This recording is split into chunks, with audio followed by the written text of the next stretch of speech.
Selamünaleyküm. Hər vaxtınız xeyirli olsun dəyərli izləyicilər. Allah qatında hər bir insan qiymətlidir. Allah hamını bağışlamaq istəyir. Hamını doğru yola yönəltmək istəyir. Amma yəni insanın üzərinə düşən odur ki, yəni o yola aparan istiqaməti götürsün. Yəni o yönəlsin o istiqamətə. Çünki Allah üz döndərən insanı doğru yola yönəltməz. Allah Taala peşman olmayan qəlbi bağışlamaz. Amma insan peşmançılıq çəkərsə, Allah mütləq bağışlayar. İnsan dönərsə, tövbə edərsə, Allah bağışlayar. Zaten Allah bunu istəyir və Allah bunu sevir.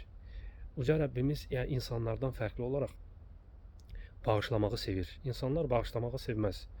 İnsanlar bağışlayar, keçər, lakin unutmaz. İnsanlar eybləyər, qınayar, lakin Allah qınamaz. Səhv edib, tövbə edib, peşman olan qəlbi Allah sındırmaz. Allah Taala ona mütləq şans verər və o şansı dəfələrlə verər. İnsan insana qarşı bir dəfə şans verə bilər, 2 dəfə, 3 dəfə. Yəni ondan artıq çətin məsələdir. Amma əfv etsə belə qəlbində, qəlbinin dərinliyində heç vaxt unutmaz o səhvi. Amma Rəbbimiz isə o səhvi bağışlamağa sevinər. İnsanın peşmançılığına, tövbəsinə sevinər.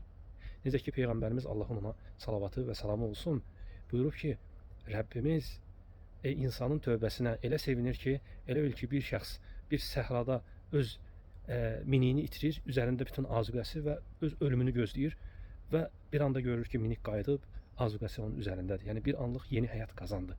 Yəni o necə sevinirsə deyir ki, Rəbbimiz qulun tövbəsinə, peşmançılığına elə sevinir. Yəni bu necə bir xüsusiyyətdir. Yəni yerdə belə bir şey mümkün deyil. Yəni bu hal, bu sifət insanlarda, bəşəriyyətdə ola bilməz. Yəni yer əhlinə aid olmayan bir xüsusiyyətdir ki, Rəbbimizdə bu xüsusiyyət var. Yəni bu da Rəbbimizin sonsuz böyüklüyünü, onun sonsuz mərhəmətini göstərir. Yəni bu mərhəmətdən sonra artıq həlak olan, məhv olan artıq yalnız özünü qınaya bilər. Və ona görə də Rəbbimiz hər bir insanın xilas olmasını istəyir. Baxmayaraq ki, insanların əksəriyyəti xilas olmayacaq.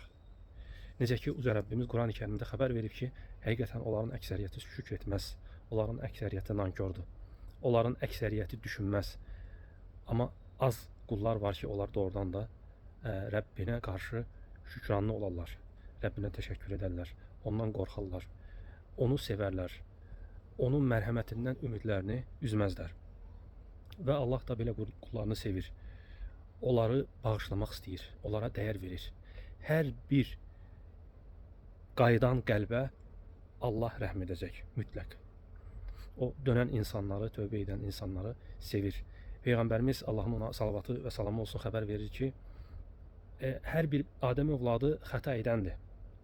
Lakin onların ən xeyirlisi tövbə edənlərdir. Yəni hər birimiz xəta edirik, hər birimiz səhv edirik. Hər bir Adəm övladı səhv edir. Adəm atamız, baxmayaraq ki Allahın elçisidir, Peyğəmbərdir, ilk insandır, amma səhv edir, xəta edir. Allah ona tövbəni öyrədir, tövbə edir, Allah onu bağışlayır. Eləcə də hər bir bəşərə xəta labüddür. Amma kimlər üstündür? Üstün onlardır ki, onlar özlərini islah edirlər, onlar tövbə edirlər, öz Rəblərinə qayıdırlar və Allah da bunu istəyir.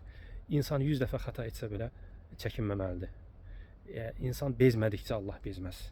İnsan usanmadıkça, yorulmadıkça Allah üz döndərməz insandan sona qədər.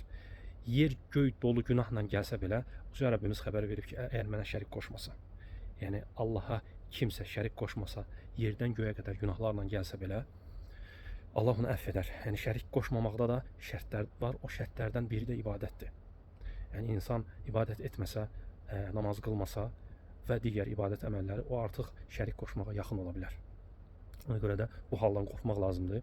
Rəbbimizin bu böyük bizə verdiyi fürsəti qaçırmamaq lazımdır. Çünki həqiqətən Allah Taala hər birimizə dəyər verir. Hər birimiz fərqli yaradılmışıq. Ona görə Allah üçün bizim hər birimizin öz xüsusi yerimiz var. Hər bir insanın milyardlarla olsa belə və hər birimiz tövbə edib qaydanda o Rəbbi yanında xüsusi bir yer tutur. Ona görə heç vaxt ümidi kəsmək olmaz. Rəbbimizdən nə qədər səhv xəta etsək belə, nə qədər günahkar olsaq belə, Rəbbimiz bizi özünə tərəf çağırır. Rəbbimiz bizi əmin amanlıq diyarına çağırır. Rəbbimiz bizi cənnətə çağırır.